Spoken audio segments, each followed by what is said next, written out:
Smart Education Academy, a distant learning platform.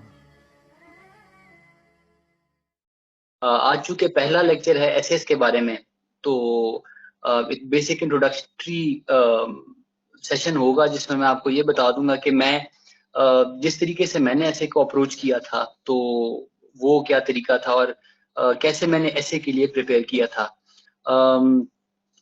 CSS में सबसे जरूरी सब्जेक्ट जो है वो आप सबको पता ही है। कुछ ऐसे जो आप में से लोग हैं जिन्होंने ऑलरेडी सीएसएस के अटेम्प्ट की हुई हैं, तो I think they would be cognizant of the fact के most of the failures, in fact 90 to 95% of the failures are within the topic of English essay, जो कि आपका पहला पेपर होता है। तो English essay, I think, is normally known as the bottleneck of civil service. For the simple reason that majority of the people who are going to fail the civil services exam would fail the English essay, और वो इसी वजह से वो इस जो है service से बाहर हो जाते हैं या इस एग्जाम में वो फेल इस वजह से होते हैं। तो I think essay as a paper is the most important paper within the CSS, and if you are able to clear the essay paper, the first paper that you're going to appear for, there is a very good chance that you'll make it through the civil services exam, and then you'd have to sit through the interview, which comes in at a later stage. So I think the importance of the essay paper is not lost on any one of you, and it should not be lost on any one of you. तो इसको एक तो बड़ा seriously लेके चलना है एसे को। एसे का जो पेपर होता है इसमें इसमें एक तो different, I don't know is it supposed to be an interactive session और should I just keep on going. Essay की इंपॉर्टेंस तो आप सबको क्लियर है, ठीक है, लेकिन चूंकि ऐसे का कोई सेट पैटर्न नहीं होता, कोई एक सेट आपके पास जो है वो सिलेबस नहीं होता, तो most of the people and up ignoring ऐसे डिस्पाइट द फैक्ट कि ये जो है this is like the biggest hurdle जो आपको सीएसएस में आप फेस करते हैं। तो सबसे मतलब अनफॉर्चुनेट बात उसके अंदर यही है कि ज्यादातर लोग इग्नोर कर जाते हैं। तो एक ऐसा सब्जेक्ट जो कि एक तो एक ओपन एंडेड सब्जेक्ट हो जाता है, ठीक है, और जिसमें ज्यादा मेजोरिटी लोग फेल होते हैं, उसकी तैयारी कैसे की जाए, how to prepare for a paper that has no set syllabus so to speak. तो ये एक बड़ी जरूरी बात है। तो ये मैं आपको I try to explain as to how to go about preparing for the essay paper. उसके अंदर फिर एक दफा सिलेबस की जनरल जो मैं आपसे बात कर लूंगा, उसके बाद हम बात करेंगे कि ऐसे की टाइप्स कौन सी होती हैं, how to go about each type, कि वो किस टाइप के ऐसे को आपने किस तरीके से डील करना है। तो वो हमारा जो है वो अगली स्टेज के ऊपर आएगा। फिर हर ऐसे का जो आपका एक सेट पैटर्न होता है, इंट्रोडक्शन होती है, उसके अलावा जो है फिर आपकी बॉडी होती है ऐसे की, जो मेन आपका आर्ग्यूमेंट होता है, इवेंचुअली आपने कंक्लूजन करना होता है, शुरू में आपको एक आउटलाइन देनी होती है ऐसे की। तो एक ऐसे को आपने स्ट्रक्चर कैसे करके लेके चलना है, ये सारी चीजें हम आहिस्ता आहिस्ता we will try and explore these things. कुछ उसमें से ऐसे नॉर्मली यूजुअली आप अगर आप पास्ट पेपर्स उठा के देखें, तो कुछ बड़े मतलब मेजर मेजर किस्म के टॉपिक्स ऐसे हैं जो रिपीट होते हैं, दे keep on repeating over and over again, वो हर 2 साल बाद, हर 3 साल बाद। एंड मतलब वो अगर एक 10 एक आप उसमें से इकट्ठे कर लें, तो there is a very strong chance कि उनमें से 2-3 ब्रॉड टॉपिक्स के ऊपर ऐसे आ सकता है। उसकी एग्जांपल मैं आपको देता हूँ। एक gender equality for example is a very let's call it a CSS friendly topic, कि वो ओवर द इयर्स बहुत ज्यादा रिपीट होता है। हाँ, वो रिपीट डिफरेंट फॉर्म्स में हो सकता है। इस साल जैसे कि आप सबके सामने है कि मी टू इज जो है ना वो, I think it is it is one of those movements which has been gaining importance in the past 1-2 years. So there is a very strong chance कि अगर वो किसी और तरीके से बात नहीं भी करते जेंडर इक्वालिटी की, तो they can very easily talk about the Me Too movement and how let's suppose it has given women a chance to defend themselves against a patriarchal society, so to speak। ठीक है, sociology की undertones के साथ भी एक ऐसे वो दे सकते हैं। इसके अलावा जो है वो जेंडर के ऊपर जो है ना वो एजुकेशन के हवाले से भी दे सकते हैं, ठीक है, पाकिस्तान के हवाले के ऊपर दे सकते हैं. There are different angles from which the same topic, the broad topic of gender equality, the question of gender equality can be posed within the essay paper. तो एक तो ये हो गया, और दूसरा आपका जो है एजुकेशन के ऊपर अक्सर आता रहता है, ठीक है. तो I think education is a topic जो कि बड़ा ज्यादा रिपीट भी होता है, उसमें फिर डिफरेंट तरीके से रिपीट होता रहता है. फॉर एग्जांपल एजुकेशन के अंदर let's suppose they talk about segregation with in the education system, तो मेन वेमेन की अलग अलग क्लासेस के ऊपर भी एक ऐसे आ सकता है. एजुकेशन का जो करंट स्टेटस है पाकिस्तान के अंदर, या लेट्स सपोज आपकी प्राइमरी एजुकेशन के ऊपर क्वेश्चन आ सकता है, हायर एजुकेशन ब्रेन ड्रेन के ऊपर आ सकता है. तो दीज आर डिफरेंट टॉपिक्स, जो आपके कुछ ऐसे टॉपिक्स जरूर हैं जो कि जो सिविल सर्विस में they are recurrent, so to speak, and they keep on recurring throughout the years. So it's important कि आप जब ये तैयारी शुरू करें, तो मैंने जो काम किया था, what I did was I clubbed certain current affairs के जो पेपर है उसके कुछ topics, I try to club them with the essay paper, और मैंने उनकी तैयारी की, and I try to approach these specific areas of research, so to speak, उनको क्लब करके. तो what I did was I research everything under the sun. Let's suppose media के ऊपर मैंने तैयारी जब की, तो मीडिया के ऊपर there was a new book at the time, मुझे अब उसका नाम भूला है, I'll share the name of the book as well. तो वो किताब मैंने जो है उस टाइम खरीदी. It was a very new book and a costly one too, but उस किताब से मुझे फायदा ये हुआ, there was a chapter within that दैट बुक जिसका नाम था freedom of speech should have limitations, और वही टॉपिक जो है उस साल वो पेपर के अंदर आ गया था. तो because I had read that book, I knew of various examples from with in Pakistan और ग्लोबली भी, जो कि फ्रीडम ऑफ स्पीच और उसकी लिमिटेशंस की बात करती है. उसमें डिफरेंट चीजें आ जाती हैं, आपके अपने कॉन्स्टिट्यूशन के अंदर है, आर्टिकल 19 के अंदर, इसी तरह यूएन की जो ह्यूमन राइट डिक्लेरेशन है उसके अंदर है. अमेरिका में ऐसी केसेस हैं जहां पे सेडिशन फॉर एग्जांपल जो गद्दारी होती है, उसको कर्ब करने की इन्होंने कोशिश की. डिफरेंट, जो मैं यूएस हिस्ट्री से अगर आपको एक एग्जांपल दूं, which I knew at the time. इसी तरह आपकी डिफरेंट जगहों पे जिस तरीके से कार्टून वगैरह कुछ छाया हुए थे, डेनमार्क के अंदर, हॉलैंड के अंदर डिफरेंट केसेस हैं. तो there are different cases where freedom of speech at times, if left unbridled, so to speak, अगर आप उसको बिल्कुल ही अनकंट्रोल किस्म की फ्रीडम दे दें लोगों को ऑफ स्पीच, तो there are certain areas where it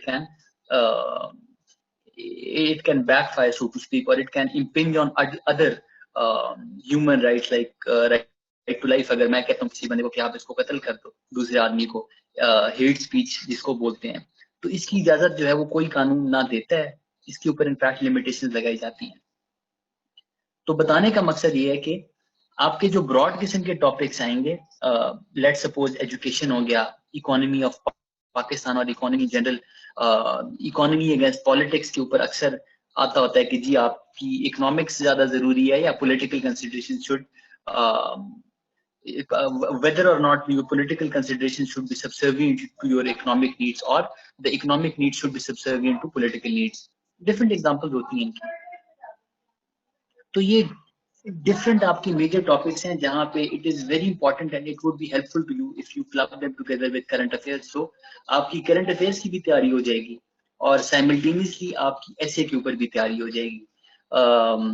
एक आध मेरे पास अपना मीडिया वाला पड़ा हुआ है, I think I have one on judiciary as well, तो वो I share it in due time. वो मैं आपसे शेयर भी करूंगा, जो उस टाइम के हिसाब से मैंने, चौधरी इफ्तिखार साहब तब चीफ जस्टिस थे, तो उस टाइम के हवाले से I wrote an entire essay on judicial activism in which I collected different judgments of the time. उनको देख के, बाबर सितार के जो editorial pieces आते हैं उसमें से information लेके, तो I was able to okay, I like to write disadvantages of freedom of speech. I think this is the same topic as जो मैंने आपको बताया कि freedom of speech should have limitations. Um, this topic, that disadvantages of freedom of speech. इसमें देखें, if I were to tackle this topic, उसमें तो पहले तो मैं आउटराइट ही लिख दूंगा कि फ्रीडम ऑफ स्पीच जो है ना, वो एक आपका एक बड़ा कीमती जो है एक राइट है, एक ह्यूमन राइट है. Every person is entitled to an opinion and he should have a freedom to to speak his mind. ठीक है, जो भी आपकी सोच में चीजें होती हैं, आप अगर उस पर अननेसेसरी किस्म की कर्व्स लगा देते हैं, तो आपकी ना कोई पॉलिटिकल डिस्कोर्स हो सकती है, ना आपके हेल्दी आइडियाज डिस्कस हो सकते हैं. लेकिन वो जिस तरीके से वोल्टेयर की मेरे ख्याल से एक कोटेशन, एक कोट है, there is a quote by Voltaire in which he says के the right to swing my fist ends where the nose of the other person begins.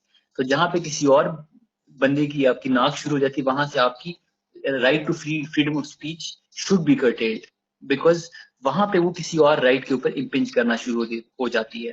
तो I think this essentially is the same topic, disadvantages of freedom of speech.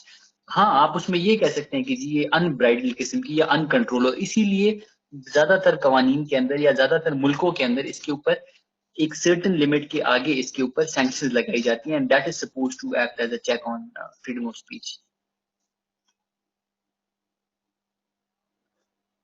या वो तो depend करता है, देखें आपकी topic के ऊपर कि आपका टॉपिक क्या है.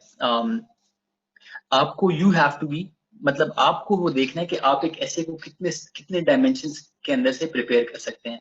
ठीक है, अब टेररिज्म हो गया, टेररिज्म के ऊपर कुछ भी आ सकता है कि one person terrorist is another person freedom fighter, which is a very controversial topic so to speak. तो वो टेररिज्म के ऊपर वो भी आ सकता है, आपका टेररिज्म एक्सट्रीमिज्म पाकिस्तान की कॉन्टेक्स्ट में भी आ सकता है. तो वो आपके ऊपर है कि आपने हर एक चीज के अंदर उसकी एग्जांपल्स तलाश करके दो दो तीन तीन पेज एटलीस्ट आपके पास उसके शॉर्ट नोट्स या एग्जांपल्स जरूर होनी चाहिए, कि अगर ये टॉपिक आ गया तो उसको मैं किस तरीके से डील कर लूंगा.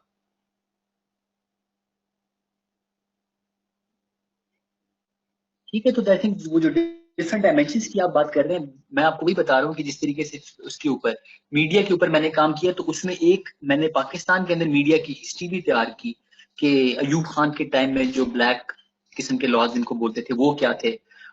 इसमें एक इनकी वो है, आई थिंक एसोसिएशन है, APUJ नाम है, एसोसिएशन फॉर समथिंग, उसका मैं आपको एग्जैक्ट डिटेल बता देता हूँ.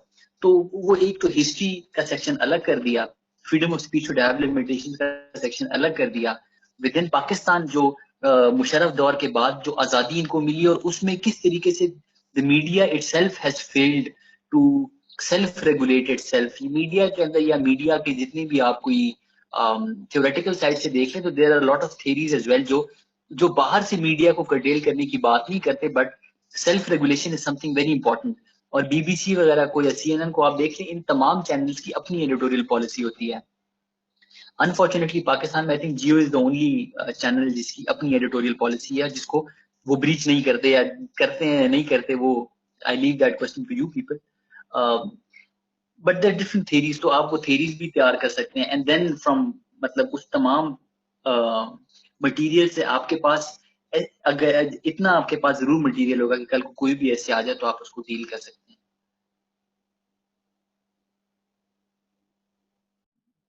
2018 से अगर मैं आपको एग्जांपल दूं कि too many of us are not living our dreams because we are living our fears. तो ये बहुत ट्रिकी आपके वो होते हैं,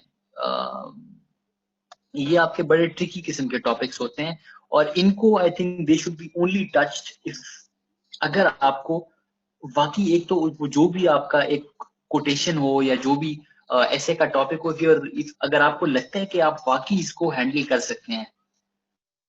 लेट सपोज अगर एक टॉपिक आपको कोई दे दे कि गुर्बत या poverty is the root of all evil, कि दुनिया में जो भी जुर्म हो रहे हैं, वाइस या उसकी उसके पीछे जो है वो पॉवर्टी है. तो ऐसी चीजों को जो है, ऐसे टॉपिक्स को जो आर्ग्यूमेंटेटिव आपके ऐसे होते हैं जिसमें आपको आर्ग्यूमेंट के साथ टॉपिक को डिफेंड करना होता है, टॉपिक के अंदर आपको एक साइड लेनी होती है, you have to take a side, और उस साइड को फिर आपको डिफेंड करना होता है, तो उनको डील करना बड़ा मुश्किल होता है. तो उस पर भी हम बात करेंगे, और उस पर फिर मैं आपको एग्जांपल्स वगैरह के थ्रू हम डिस्कस भी कर सकते हैं, आप लोग ऐसे लिख के भिजवा दें. तो आपके मतलब डिफरेंट टाइप के ऐसेज होते हैं, कुछ जिस तरह मैंने आपको बताया डिस्क्रिप्टिव टाइप के होते हैं, जिसमें आपको एक टॉपिक दे दिया जाता है, let's suppose economy of Pakistan.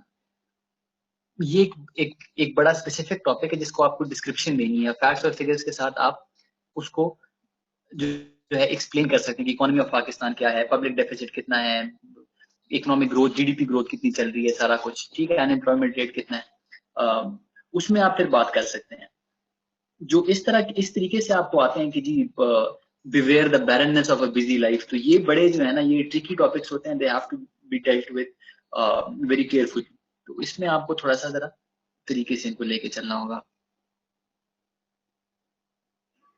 Women empowerment and its status, देखिए अब विमेन एम्पावरमेंट एंड स्टेटस की अगर कुछ मतलब क्वेश्चन किसी ने पोस्ट किया हुआ है, ये एक बड़ा ओपन एंडेड टॉपिक है, ठीक है, कि women empowerment and its status, how to set उसको, should be right in the context of Pakistan the whole. देखिए अगर अगर टॉपिक देने वाला आपके ऊपर कोई बंदिश नहीं डाल रहा, या इफ वो आपके ऊपर कोई लिमिटेशन नहीं लगा रहा, तो आपको भी लिमिटेशन अपने ऊपर नहीं लगानी चाहिए।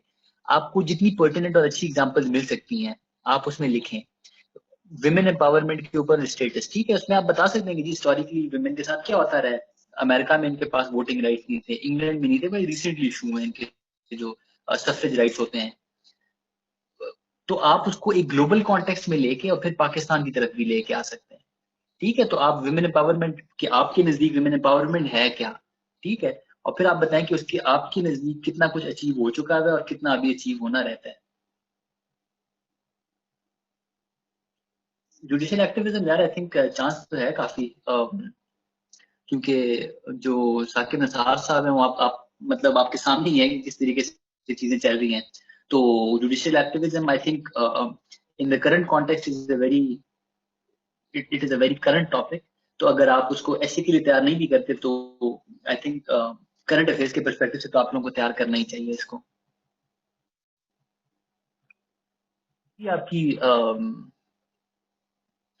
आउटलाइन बहुत ज्यादा एक्सटेंसिव भी ना हो, बहुत ब्रीफ भी ना हो, आपका एक एक एक पैटर्न नजर आना चाहिए, ठीक है। लेट सपोज इस तरीके से मैं आपको बता रहा था कि मैंने freedom of speech should have limitations के ऊपर जब ऐसे लिखा था, तो मैंने पहले इंट्रोडक्शन वगैरह तो खैर जो भी था इंट्रोडक्शन लिखा, कि freedom of speech should have limitations, उस पे जाहिर सी बात है वाज अप फॉर इट, तो आई रोट कि जी मेरे नजदीक भी हाँ, freedom of speech is an important human freedom and should be protected at all costs. However जहाँ पे वो it turns into a kind of freedom where it is totally unchecked and unbridled, it can have unwanted consequences. For example, hate speech के through लोगों को मारा जाता है, ठीक है, आप इसी तरह डिफरेंट इंस्टीट्यूशंस को भी प्रोटेक्ट किया जाता है। आपके पाकिस्तान के आप कॉन्स्टिट्यूशन को खोल के देख लें तो जिन मुल्कों के साथ पाकिस्तान के अच्छे ताल्लुकात हैं उनको आप वो नहीं कर सकते, हेट स्पीच नहीं कर सकते, जो है सेडिशन नहीं है, आप गद्दारी वगैरह, वो ये चीजें, तो these are the things which are not ignored even under the pretext of freedom of speech. तो या इसका मैंने इंट्रोडक्शन में ये स्टार्ट किया, वहां से फिर मैंने ग्लोबली पहले बात की कि इसका आइडिया शुरू हुआ कहाँ से था। अमेरिकन कॉन्स्टिट्यूशन के अंदर इनकी जो I believe I think it was the first और सेकंड अमेंडमेंट जो है, तो उसकी मैंने एग्जांपल दी कि वहां से freedom of press and association और फ्रीडम ऑफ स्पीच जो है वहां पे इसकी बुनियाद डली थी। उसके बाद फिर आपकी यूएन ह्यूमन राइट डिक्लेरेशन के अंदर इसका है, और उसके बाद फिर मैं पाकिस्तानी कॉन्टेक्स्ट पे आ गया था। तो और एग्जांपल्स में जाहिर सी बात है, I did not limit examples to Pakistan only because the topic itself was not asking me to limit the topic to Pakistan. So I think I had examples from the US, I had examples from Iraq, Pakistan. तो I had multiple examples, और मैं वही दोबारा repeat करूंगा कि जहां पे ऐसे टॉपिक या पेपर सेटर आपके ऊपर एक लिमिट नहीं लगा रहा, तो आपको अपने ऊपर वो लिमिट नहीं इम्पोज करनी चाहिए जो वो आपके ऊपर नहीं लगा रहा। एग्जाम्पल्स आपकी क्लियर होनी चाहिए, आपके ऐसे को सपोर्ट कर रही होनी चाहिए, and that's it. Main cause जी ऐसे में फेल होने का आपका पहला यही होता है कि आप मेजोरिटी लोग जो है वो ऐसे सेलेक्ट ऐसा कर लेते हैं टॉपिक जो उनको या तो नहीं करना चाहिए जल्दी, एक तो ऐसे में नहीं करनी चाहिए initially. I think you should take 5 to 10 minutes at least just to size up an essay, कि क्या मैं इस ऐसे को टैकल कर सकता हूँ कि नहीं। बाकी आई डोंट नो कि आप वो तो जैसे जैसे हम इंटरेक्ट करेंगे तो एट टाइम्स आई बिलीव कि ये भी बहुत सारे केसेस में होता है कि ऐसे जो लिखने वाले हैं उनका गालिबन I think English has there has to be a certain proficiency in English as well. तो अगर इंग्लिश की आपकी बेसिक्स कुछ वीक हैं जहाँ पे आप इज और आर या जो है ना वो बेसिक आप बेसिक इंग्लिश की मिस्टेक्स कर रहे हैं तो I think that is something which can not be ignored. उसको आपको इग्नोर नहीं भी वो आपका जो राइटर होगा जो चेकर होगा वो इग्नोर नहीं करता ऐसी चीजों को। तो बेसिक इंग्लिश मिस्टेक्स आपकी नहीं होनी चाहिए। बाकी आई थिंक अगर आपकी बेसिक्स ठीक है इंग्लिश की तो then it comes to the content of the essay और वो इट शुड बी पर्टिनेंट एक फ्लो में होना चाहिए। ठीक है every every paragraph has to open up into another paragraph. एक तो उसकी फ्लो ठीक होनी चाहिए।